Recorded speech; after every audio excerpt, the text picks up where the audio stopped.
don't know if you guys noticed or not, but there's a new bass player today. All right. He probably hated that I just did that to him. I'm just jealous of his hair. I don't have that. That particular spot that he's got that cool piece back there is my particular vacancy. It's just not fair sometimes. It's just not fair. Hey, I am glad you guys are here today. We're going to start a new series on Elijah. And some of the things that Elijah's life, as Elijah worked and was a prophet of God, and God moved him in certain places and different things, he bears amazing principles of life that we can see and how God uses those. And I really want to just share those with you today. It's kind of more of a classroom style thing today. And I actually put together a worksheet for you for to fill in the blanks. So the blanks will be up on the screen so you can get those filled in. And yes, I already saw the biggest error possible. Siri instead of series. I got it. So I just missed that one. So I have a problem. I don't think Elijah had Siri on his phone back then, but we're going to move on anyway, right? So Elijah was an amazing person who God used, and I just want to share with you some things over the next couple weeks as we move through his life and how God used him and how God prepared him for certain things through that life. So if you got a pen and you want to follow along and fill in the blanks, that's awesome. The blanks, again, will be up on the screen for you to fill those in. If you missed something, I know a guy that's got the answers, so I can give those to you later on. So, yeah. If you want, how many of you want one right now? You didn't get one. Okay. Can we get some of those? They were in the bulletin, so maybe you didn't get a bulletin. So let's get those handed out to you as you're moving through it. You won't miss too much real quick. So if you just keep your hand up, we'll get you one of those, and you can fill those in. Elijah, his name has multiple meanings, but pretty much the same. Multiple meanings, but pretty much the same. Elijah's name meant my God is Yahweh. It also meant my God is power. And his name also meant Jehovah is my strength. So he's coming through with the bulletins. If you get your hand up, we get those to you. Excellent. I want to kind of hold off on that and make sure we get everything good.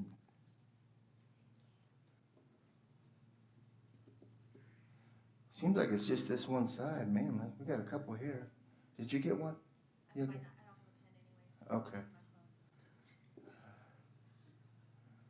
All right. Good. Okay. So Elijah's name has multiple meanings. Man, that's really hot right now. And it's my God is Yahweh. My God is power. My God is strength. And the whole meaning behind Elijah is that he is demonstrating the power of God in a time in which it is everything but the power of God. In other words, the king at this time, the king and queen at this time is Ahab and Jezebel, two of the most ruthless king and queen systems ever. Their whole intention in life was to destroy people who believed in God and to put up continual idols and worship of Baal to people, raising that up in greater and greater ways.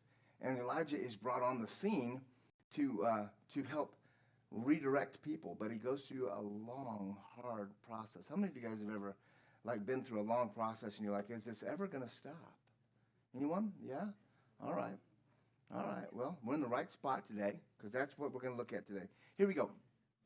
Elijah is focused in the Word of God between 1 Kings 17 to the end of that book and the first two chapters of 2 Kings. And he's condensed in that place. In that process, he also picks up a man named Elisha that he hands over his role with God in it. But we're going to focus on Elijah today, basically the half of the book of the chapter 17.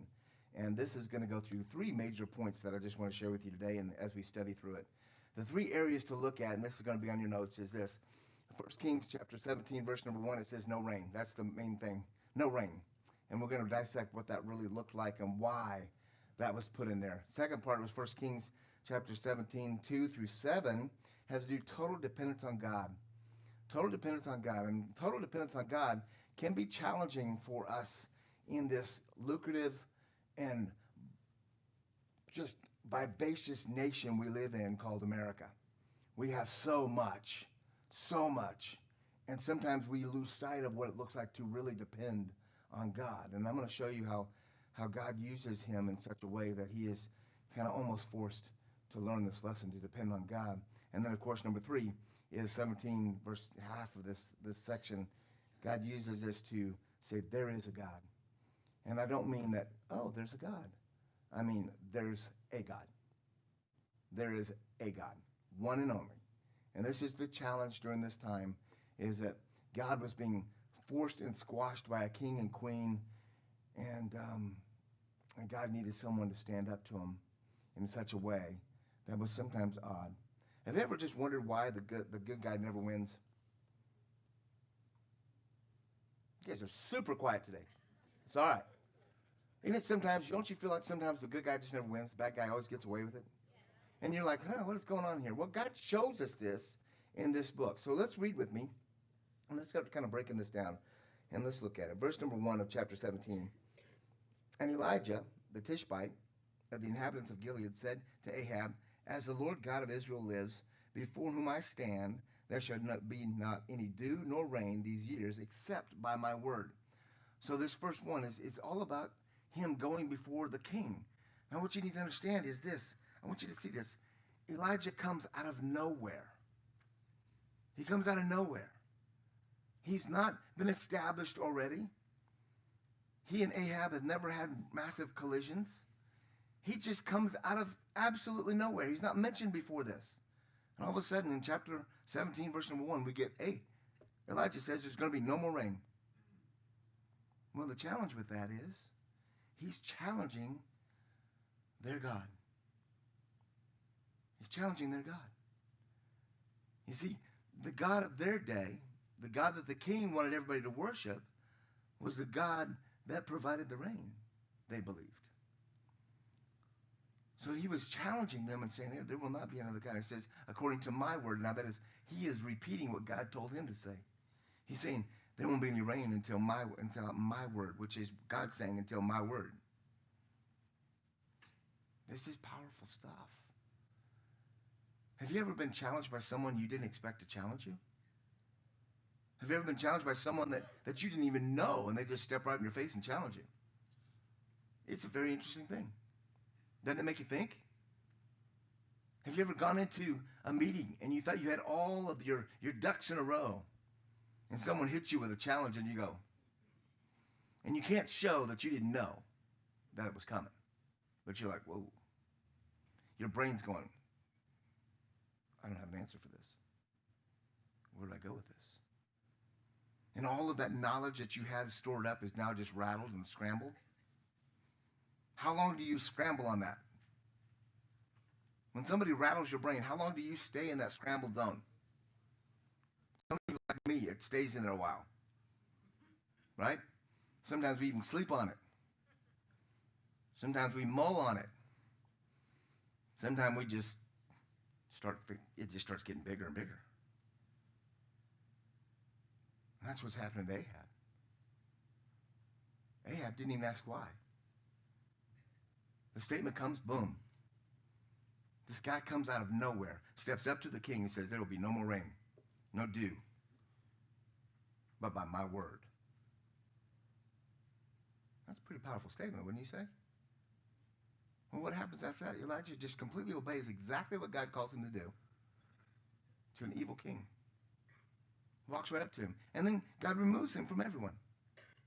Now understand, historically, there was already a 6-month drought going on. So they were looking for rain. Because this is the time. That's what they lived their life on, agricultural. And now we have this piece of this guy saying there's going to be no more rain. How many of you ever somebody's given you some information and you said, that can't be true? That can't be true. Don't you think that's exactly what they thought too? If the news guy tonight on the I don't know, channel 24 came on and says, just a news break for you, there'll be no more rain for 3.5 years. Now we've almost lived that. But if they were to say that, wouldn't you kind of go, wait a minute, I'm not so sure about that. Wouldn't you kind of doubt that? Wouldn't you kind of like, come on, really? Well, I'm sure they did too. I'm sure they did too. But how long do you think it took for them to decide something's, his words are kind of coming true. You think it was a month? Think it was 2 months? Think it was 6 months? How long do you think it took them to begin to believe his word? He didn't put a time frame on it. He just said there'd be no more rain until I say. How long do you think it took them to begin to believe those words? Come on. 9 months, a year? Until they get to see the rain? Let me ask you this question. Do you think they began to panic with no rain? Okay. So now how long do you think it took them to begin to believe there was no rain coming?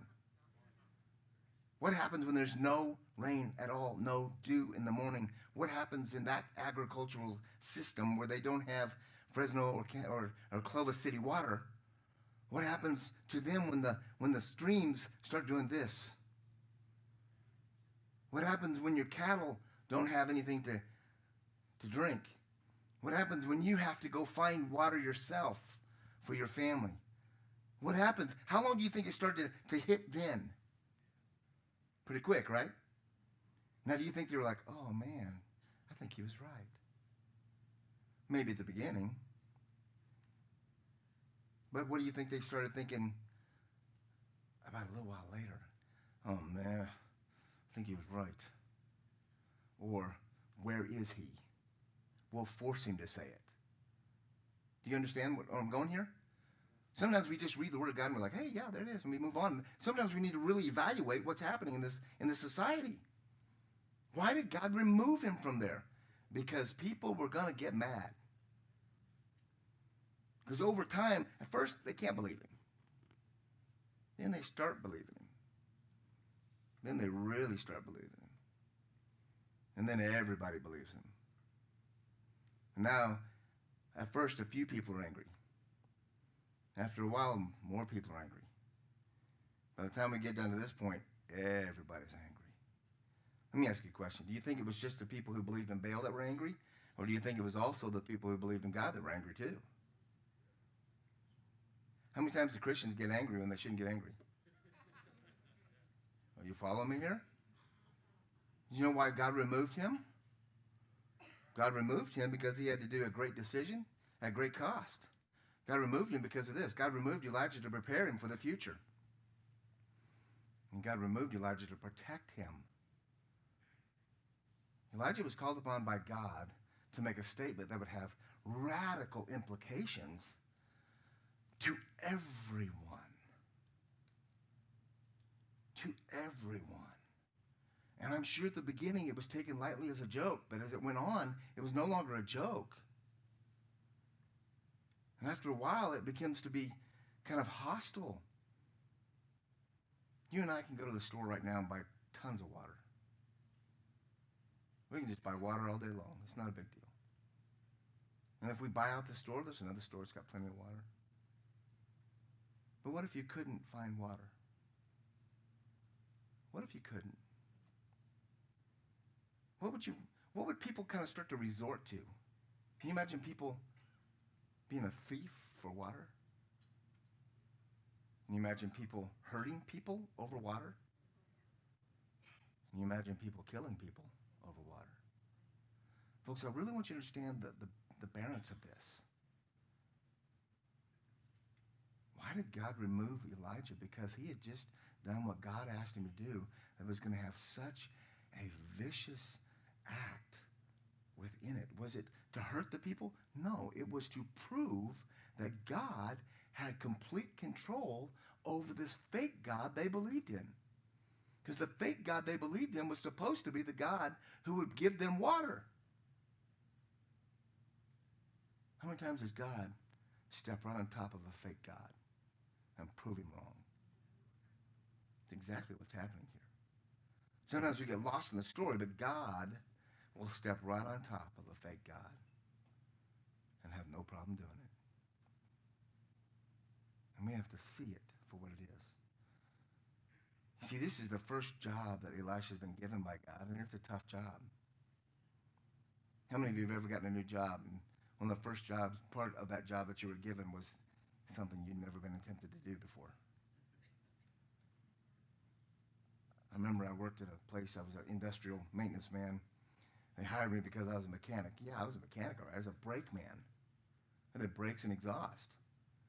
But what did they hire me for? I was a mechanic. So what do they bring in? 25,000 pound forklift. They needed a new clutch.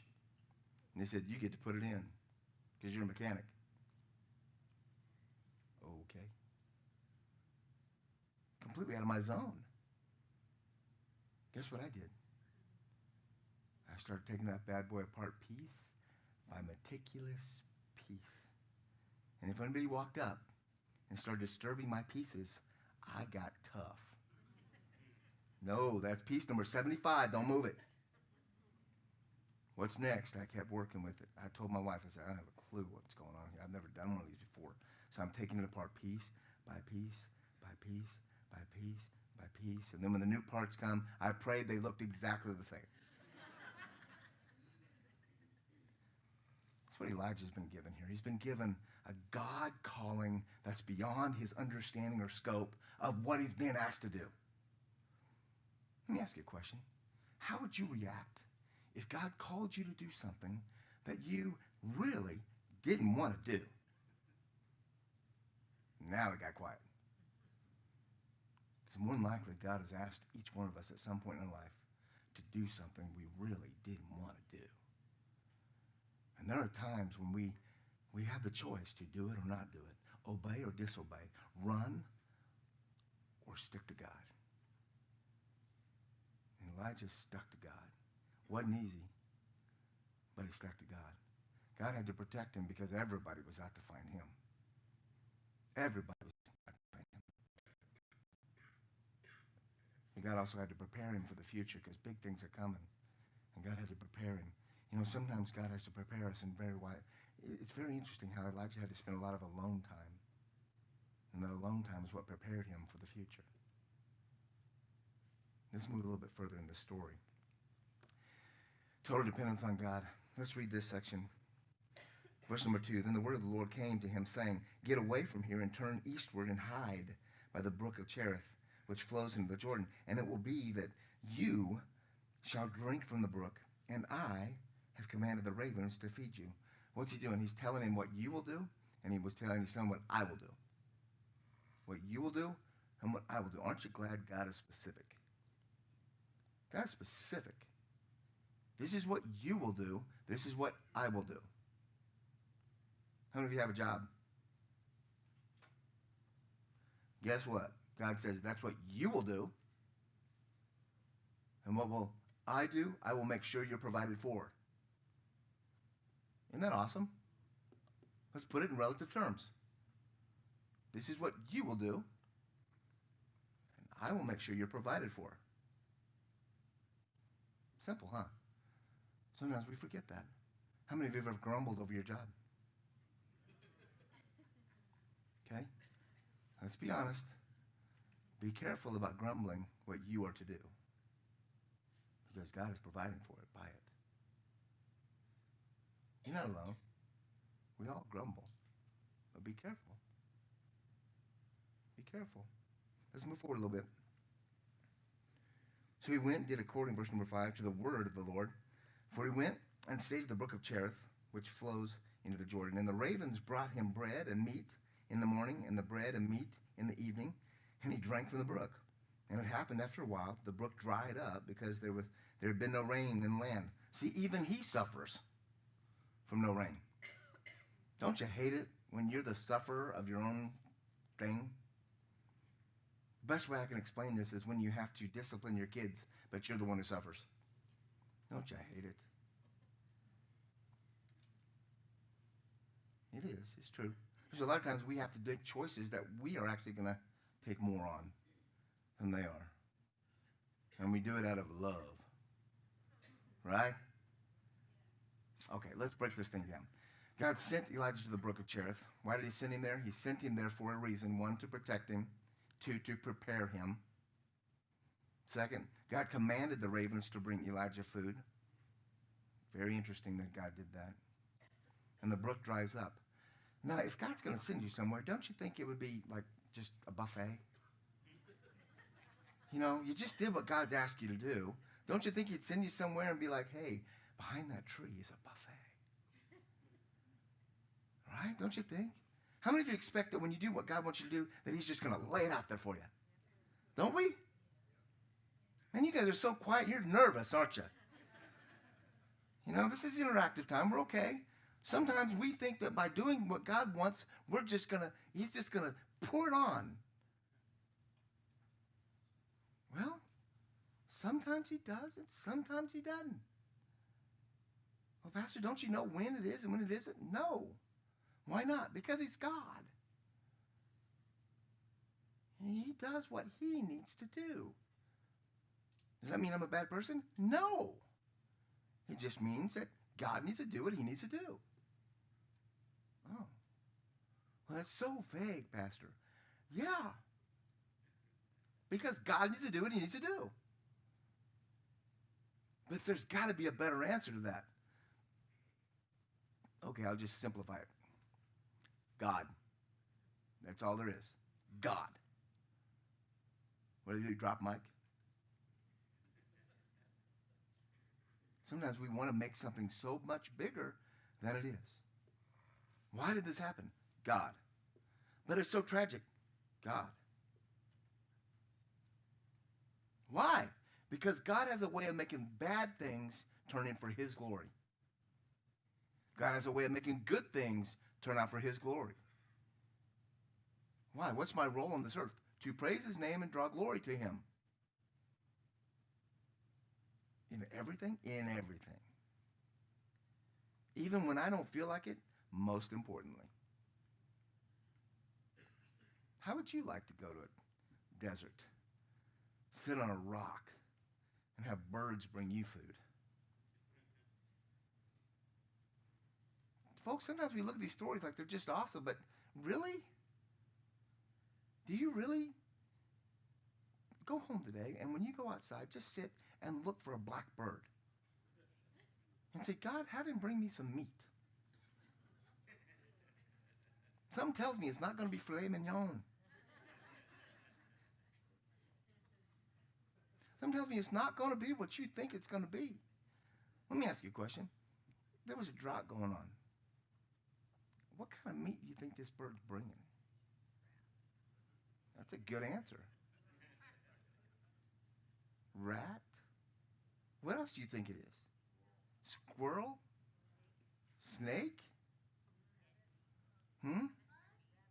Rabbits? Do you think he walked up to someone's house and knocked? Dunk, dunk, dunk. Hey, I'm back. I need to feed Elijah. Oh, hold on. I got a great piece of chicken here. Here you go. No, I don't think so. I think it was pretty rough stuff. You think it was cooked already? Hey, do you think it was prepared just awesome? I don't know about you, but I haven't seen a raven cook food yet.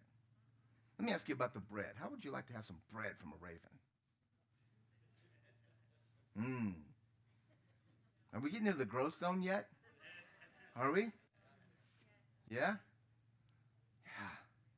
Ravens are they're a vulture. Let's go a little deeper on this. Cherith means this. It means separation. So God sent him to a place that meant separation, isolation, or gorge. It meant you're over here. You're out there. You're outcast. You're over there. You're away from everybody. You're out there. Scary. Why did God use a raven? Well, Isaiah 55:8 says, my ways are not your ways. You see, God will use ways we would not think about.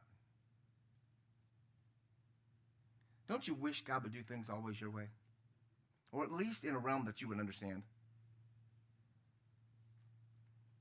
But that takes the fun of God out of it, doesn't it? God's going to do things that how about if we just start praying, God, do things the way I would never think of it? And God says, finally, my way. All right.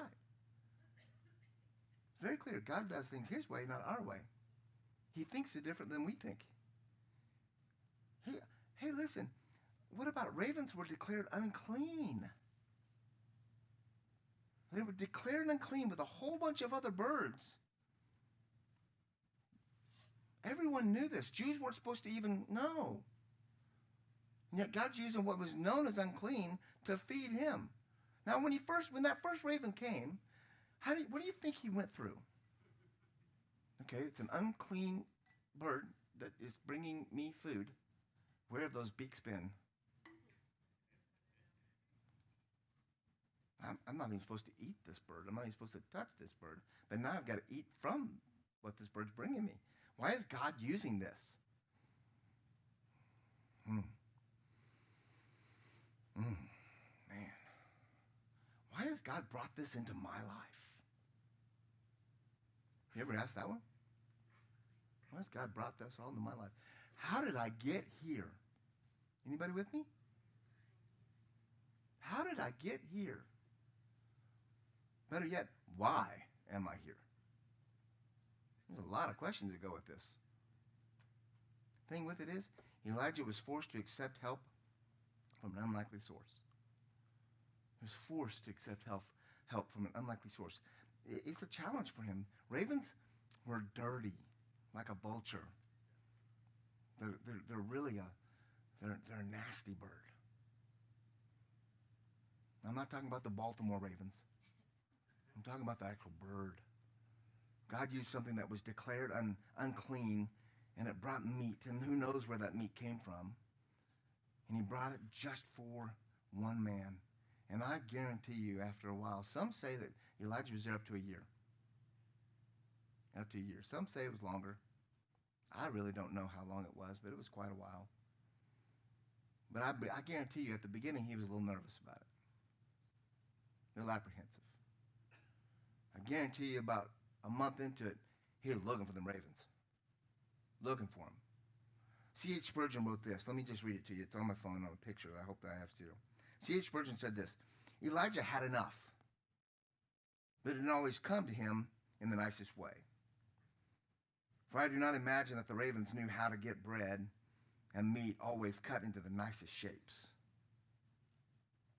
Perhaps they snatched it in a rough bit of meat here, and perhaps a crust of bread there, and it came in such sorts of ugly pieces, but still, there it was, and it was enough. Spurgeon says, beggars are not to be choosers. We say, and certain pensioners of God's bounty ought not to pick holes and find fault with the Lord's providing. Whatever God gives thee, be grateful for. For if too proud to take it from the raven's mouth, it will be well for thee to go without. Until shy hunger consumes thy pride, God promises his people enough, but not more than enough. And even that enough may not come to us in the way we should choose. C.H. Spurgeon. What's the whole gist of this? God says, I'm going to move you to protect you. I'm going to move you to prepare you. And then I'm going to move you in a place where you're going to become totally dependent upon me. No one else around. The only thing you're going to have communication with will be ravens that will bring you food. And you're going to look forward to them coming. And you're going to spend time alone. And as you're alone, guess who you're going to start thinking more and more about? Me. As he spends time alone, he starts being grateful for what the ravens are bringing. He starts being more grateful for what the water is flowing. But as the water starts shrinking, it says that it dried up. Don't you think he began to worry? Would you? If your water source began to dry up, there's no water source anywhere else. God's already moved you to protect you because people are mad at you. People are hunting him at this time, and God hides him in a certain place. And now he's drying up himself. What is God asking for? God, I trust you. God, I trust you. Because, folks, do we trust God? What is God looking for? God is saying, I need you to pull away from self-sufficiency to God's sufficiency. He says, I need you to pull from self-sufficiency to God's sufficiency. Why is that so important? Because we tend to want to have it made. We tend to want to have it made. We really do. We want to have it made. How many of us want to have it made? Nobody's going to answer that question. Okay. But God says, and this is, I heard this from an evangelist this week. He was speaking at Bob Jones University, and he said this statement that just rocked me to the core. And he says, God will never put you in a position where you are not dependent upon him. And then he followed it up and said, you'll never, I'm like, where's he going with this? He says, you'll never, and I'm waiting. I'm like, good grief, give it to me.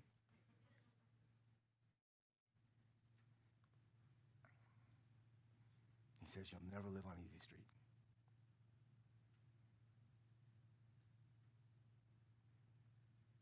And I went, wow.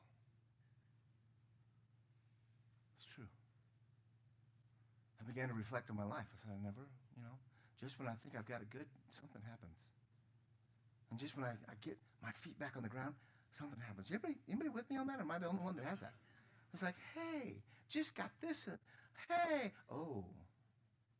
Hey, things are going, oh. What does God want from us? Self-sufficiency to be removed and God's sufficiency to be installed. Why did he bring him out there? Protection and preparation. Let's just move forward. I think that lays enough right there. There is a God. There is a God. There is a God. Verse number 8, it says, and the word of the Lord came to him, saying, arise and go to Zarephath, which belongs to Sidon, and dwell there. See, I have commanded a widow there to provide for you. So he arose and went to Zarephath. And when he came to the gate of the city, indeed a widow was there gathering sticks. And he called to her, and he said, please bring me a little cup of water that I may drink. Remember, there is no water. So that would be a gigantic sacrifice. And as she was going to get it, he called to her and said, please bring me a morsel of bread at your hand. Okay, so she's willing to give him some water, but now he wants bread. So she says, as the Lord your God lives. Notice that, as the Lord your God lives. I do not have bread only.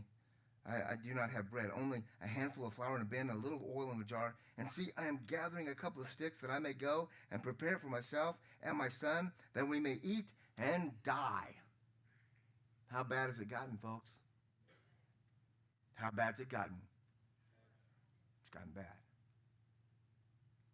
It's gotten bad. And Elijah says here, do not fear. Go and do as you say. But make me a small cake from it first. And bring it to me, and afterward make some for yourself and your son. I just love this little piece here because I can throw a little tithing spot in there. What's he saying? You have a plan. Go do your plan. But first, bring me the cake. You know what tithe is. You know what you go with. And you know what you need to do with it first. Right? It's the truth. What does God want from us from the very beginning? When Cain and Abel brought their first offering, what did he want? Where did it come from? He brought it from the first. Why was Cain not given the right one? Because he didn't bring it from the first. What is it? Are you catching this? You catching this? What does God want?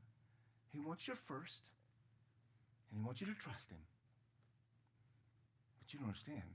I don't have enough. I know. What does God want you to do? Self-sufficiency or God's sufficiency? God's sufficiency.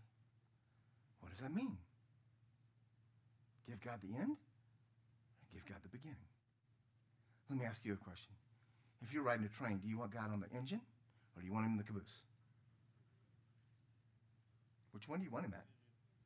You want him driving the train or him just loafing in the back? I want him driving. So I want him first. And that's what he's saying. I know you got a little bit.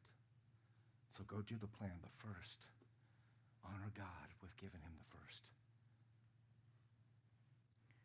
He moves forward. Thus says the Lord of Israel, the bin of flour shall not be used up, nor shall the jar of oil run dry until the day the Lord sends rain on the earth.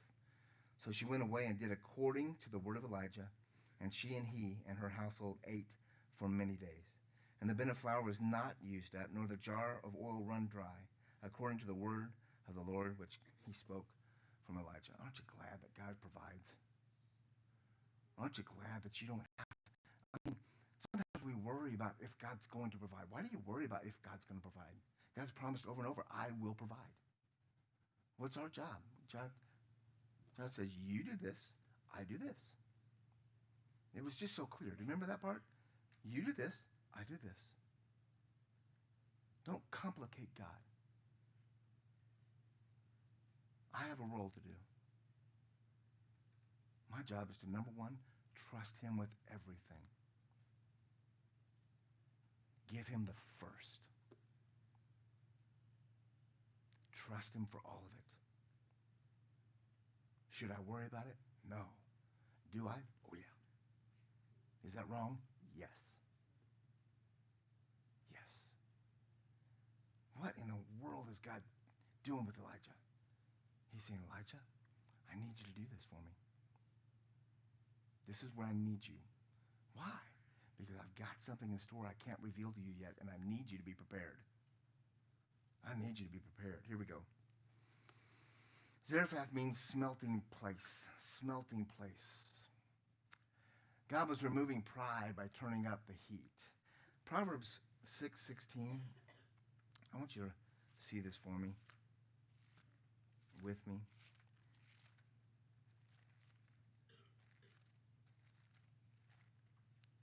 These 6 things the Lord hates, yea, 7 is an abomination to him. A proud look, a lying tongue, hands that shed innocent blood, a heart that devises wicked plans, feet that are swift to run to evil, a false witness that speaks lies, and one who sows discord amongst the brethren. What's the first one? Proud look. Pride. Pride. Pride. Why do we have to speak on pride so much? Because our culture drives on it. It does, folks. It drives on it. And it's counterculture to God. We get so worked up about our position, our role, our status, our this, or that. And God says, you're Russ. You're Russ. Why is this so important? Why is God removing pride from Elijah? Because simply this. Elijah was a Jew. He went to a place that is called Zarephath, which is all Gentiles.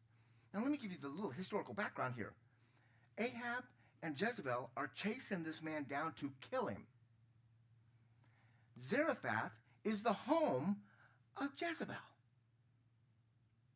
God says, hey, I'm going to send you to the very homeland of Jezebel. Oh, how many of you would love to go to your enemy's house? Because God said go. Not because you want to take them on, but because God says go to your enemy. Go sit right there. And I'm going to have you live there with a widow. Understand, widows couldn't go get a job. They weren't allowed to do that. They were sufficient upon other people giving to them, supplying them. Look at this. And yet he goes and he says, hey, give me. She does. She obeys. Because she obeys, what did he say? He says, do this and it will never run dry until it rains. Why? When it rains, things start capping back up. And he says, why is it so important? God sent him right into the heat. Because the name of it is called smelting. Smelting is when you take precious metals and you melt them down. And as they melt them down, the dross or the impurities rise to the top. And they scrape that off so it becomes purer, more valuable, but in some regards, stronger. Stronger. That's what's important here. God is making him stronger. That's what's important. The widow was a Gentile. Elijah was a Jew. There was a conflict there, but she obeyed. God will always take care of our needs. He'll always take care of our needs. He's going to turn us. I want you to see this. Here we go. Decisions and choices in the recap are this. Quick today, huh? Just because we got the recap, I really got to dig here for a little bit. I want you to see this. Beginning, decisions and choices may cause God to isolate us to fully rely on him. How many of you have ever had to make a decision that you just felt completely alone on? You just felt completely alone on. When you feel completely alone on it, don't whine about being alone. Be excited that you've got God with you. Because God is the one who's with you. God is the one who's with you. You're never alone. Never alone. The decision that, and the choice that Elijah had to make before Ahab was saying, there'll be no rain. There'll be no more rain. At first, maybe it was taken as a joke. As time went on, they began to hunt the man down. As time went on, they got angry. Isn't it odd when you see a really good person get angry? How many of you ever noticed a really good person get really mad? Doesn't it shock you?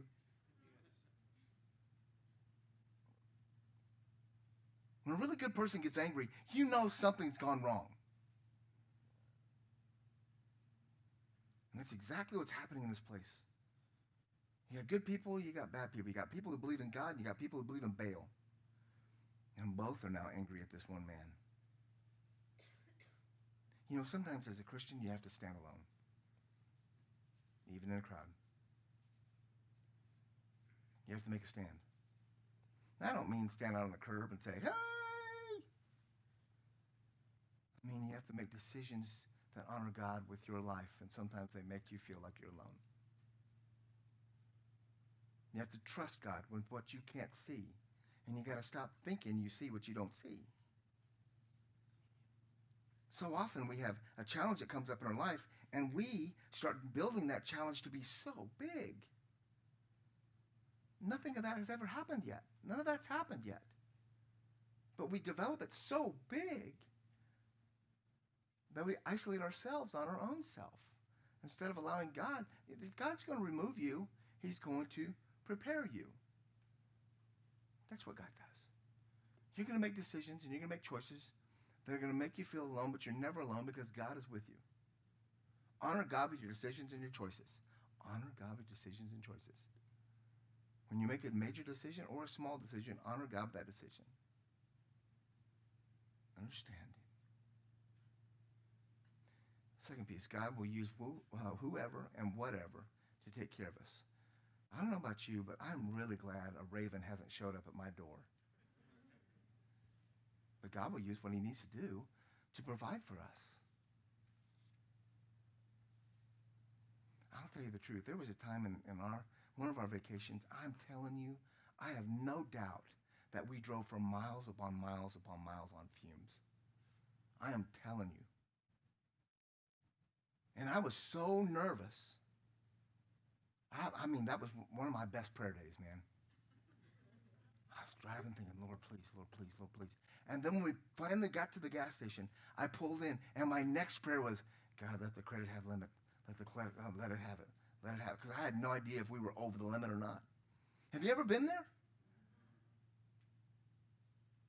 Sometimes trusting God is really scary. Especially when you got a wife and two girls in the car and have no idea that you're that nervous. I know he does. I know God provides. I have absolutely no doubt he provides. Do I doubt at times? Yes. Why? I got skin. And with skin, I sin. And I doubt when I shouldn't doubt. And I worry when I shouldn't worry. You know why most of us worry? Because we watch others worry. You know why most of us doubt? Come on, say it with me. Because we watch others doubt. You don't have to. Nobody says you have to worry. Nobody says you have to doubt. I don't know about you, but I kind of like to live my life doing my very best to say, I trust you, God. I trust you, God. God says, good, because I'm going to move you to a place that you're going to be all alone. Can I get real intimate with you for just a minute? My wife knows this. Would you please begin to pray more for pastors? Not just Russ and Brian, more for pastors. I want you to know, pastors become very, very lonely. Now, they don't appear to be, but they get very, very lonely. I recently read an article of a man, and we just passed his church yesterday, coming up. Went down and picked up Celeste to move her home. And I read this giant article. I did a lot of research on this church and this man because he was amazing. Had everything going for him. Spoke on Sunday. Committed suicide on Monday. Why? No one knows why. He doesn't even know why. He doesn't know why. Folks, I'm not saying that for you to feel bad for me. I'm saying pray for pastors. Pray for them. It's a lonely place for some of the decisions that they have to make across this country. The stuff that they deal with that people don't see, the stuff that they feel that people don't see, the burden that they have that people don't see. Please, pray for pastors. Because it's not right that churches have to lose their pastor in that way. It's not right that churches have to lose their pastor because their pastor just says, I'm done, and walks out. It's not right that churches run the pastor out. It's not right. And I'm asking us as people to pray for pastors. I say this more because God will use whatever and whoever he needs to provide for us. Do you believe that? Do you believe that? In our country, we can walk into a grocery store and have more food than we can ever imagine. I sometimes think weird. A lot. The other day I was in the grocery store and I thought to myself, I looked at this aisle of all canned goods, right? And I looked at it and I said, how long would it take me to eat all of this aisle? People walking by me calculating. How long would it take me? Because I was thinking to myself, look at what we have. Look at what we have. And because we have such surplus, do I really depend on God? Or do I depend on the checking account? And I was like, man, I really need to really get back to God's sufficiency and not self-sufficiency. God's sufficiency. Do I trust God with everything? Do I trust God when the checking account's so tight and the check just came in and it seems like it's already spent? But do I trust God that as it goes in, the tithe comes out, and then it goes out? Do I trust God there? Do I trust God there? Do I trust God with every aspect of my life, my health, my finances?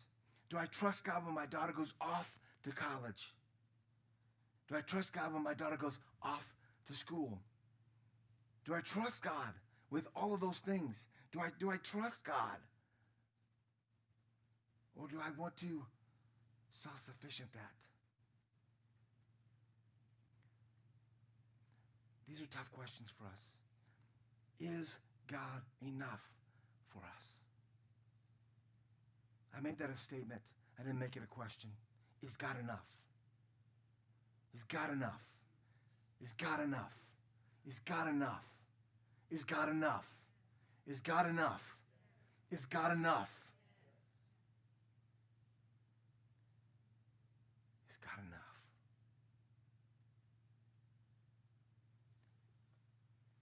God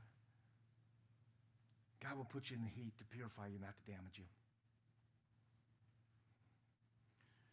God put him in Zarephath to purify him, to make him stronger, because he had no idea what's coming, and we'll get there next week. But you have no idea what's coming tomorrow or next week or a month from now or a year from now. But understand that God is making you better today to prepare you for that. And God's going to put you to the heat to purify you, to remove impurities, to strengthen you. What was he pulling out of Elijah? Pride. He's pulling pride out of him. Pulling it right out of him. I'm going to make you eat from an unclean animal. I'm going to make you eat what you wouldn't eat. I'm going to send you to the heart of Baal worshipers. I'm going to have you live with a Gentile. I'm going to pull pride right out of you. Because I want to make you strong. I want to make you strong. When the impurities are pulled out of us, we become strong. God doesn't put you to the heat to damage you. He puts you to the heat to purify you. Next week, we'll look into some other parts of Elijah as God used this to prepare him for this, to prepare him for this. Do you believe that God is enough? Do you believe that God is preparing you for the future? God may be preparing you for the next minute, but he may be also preparing you for the next year. Do you believe that God is enough? Do you trust God in the heat of the day? Do you trust God to provide? Are you willing to give God the best and the first? Are you willing to let God be enough?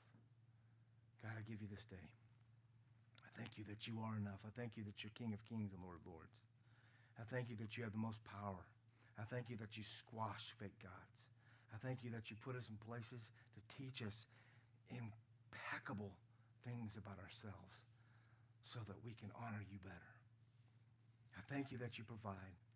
I thank you that you remove us to help us become stronger and prepare us. I thank you that you turn up the heat, God, so that we become strong. I pray, God, that you will help us, as each one of us in this room, to learn these lessons from Elijah, to reapply them in our own life, to see them in our own lives, to apply them, God. Take action, not just hear it, but do it.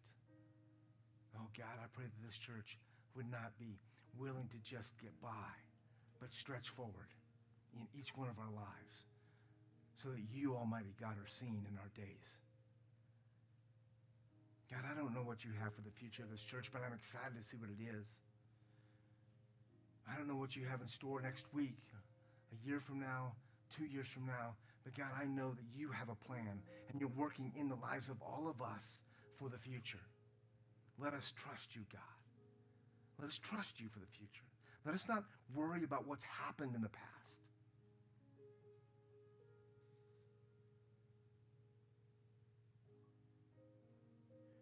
With your heads bowed, I just want to ask you a question. It may be an odd question, but let me just be straight. If I was to pull a random poll in this room of people that have been hurt by people, I think every hand would go up. And I just want to say to you, you're not alone. And sometimes that kind of stuff holds us back from trusting God.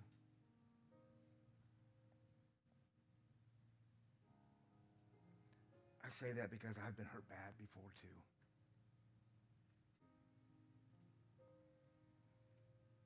And God had to remove me, and I had to go through a lot of stuff. But when I came out the other side, I understood what God was doing. I want you to ask God, God, help me to trust you and not let past things discourage my future. Don't let past things discourage your future. Allow God to turn up the heat to purify you, to make you stronger, to glorify his name.